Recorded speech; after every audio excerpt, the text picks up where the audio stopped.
Friday the 13th, the original 1980. Let's talk about it.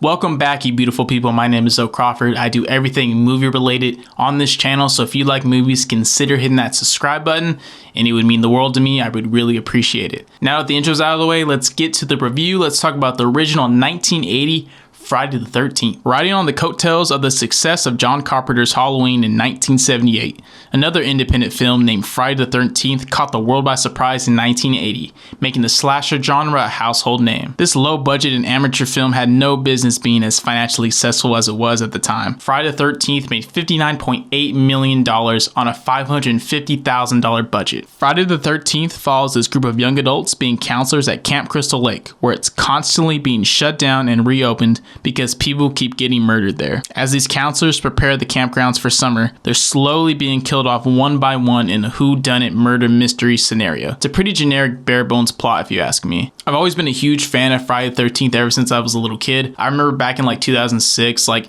used to run on AMC all the time, and I used to go on Comcast Video On Demand, like the old school Comcast Video On Demand menu, and I would scroll down to the free movies and the premium channels and find these movies on there. And for some reason, I was always infatuated with it as a kid. I've always liked Jason. I don't know why. He's always been my favorite slasher. Him and Chucky are probably my top two. I do like Michael Myers and Freddy Krueger, but Jason, for some reason, always stuck with me as a kid.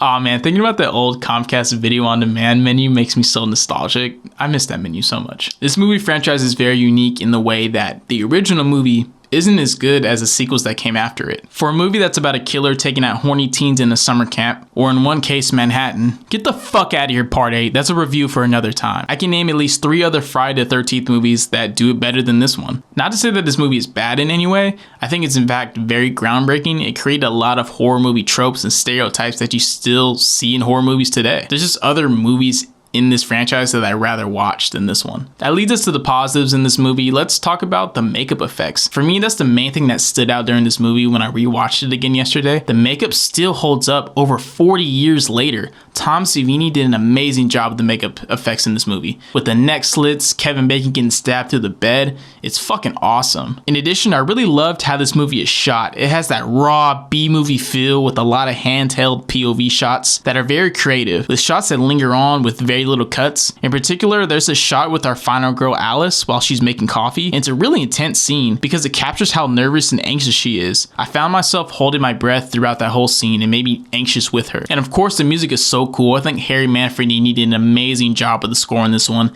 I think it's up to par with 1978's Halloween or even Nightmare on Elm Street.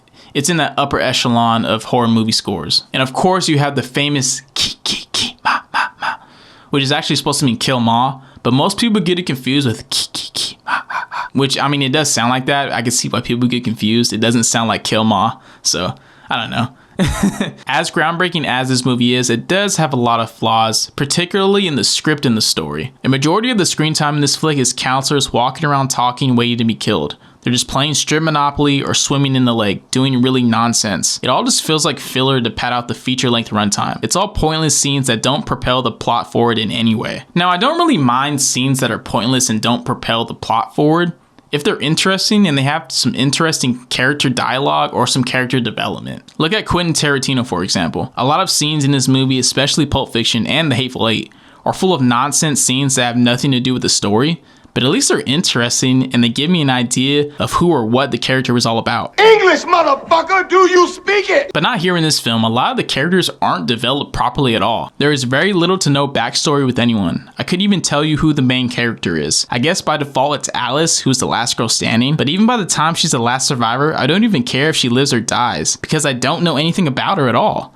I would much rather have the other chick, Brenda, be like the final girl because I found her more entertaining and kind of a badass.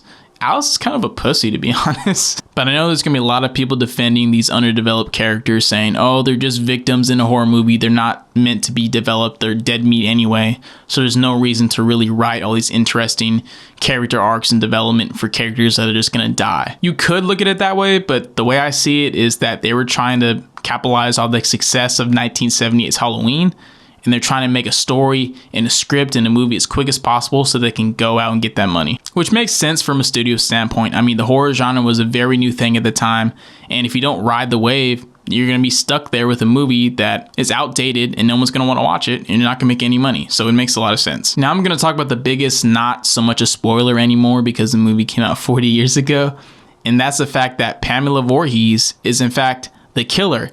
Not Jason Voorhees, not some random hitchhiker person or something. No, the mom of Jason Voorhees is actually the killer in this movie. Now, if you're a kid or a young adult like me, born in the 90s, you were probably spoiled by this by the movie Scream or pop culture.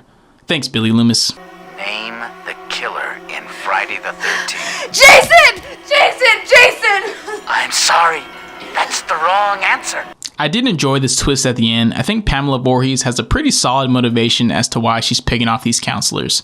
Her son died because these two camp counselors were bumping uglies, blah, blah, blah, he drowned, and yeah, I get it. It's a pretty simple motivation, but it is effective and it does work. Betsy Palmer gives the best performance in this film. She really creased me out with that fucking weird split personality thing she does.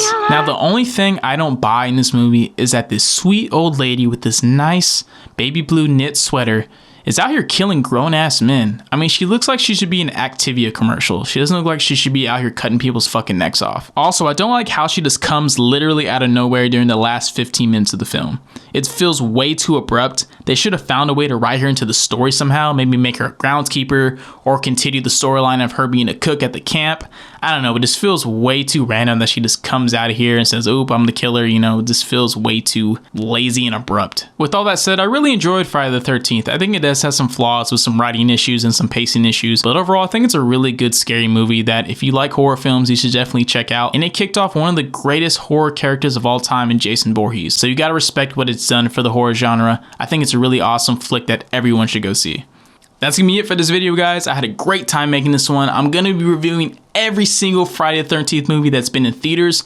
Also the fan-made Womp Stomp studio films like Never Hike Alone and Never Hike in the Snow.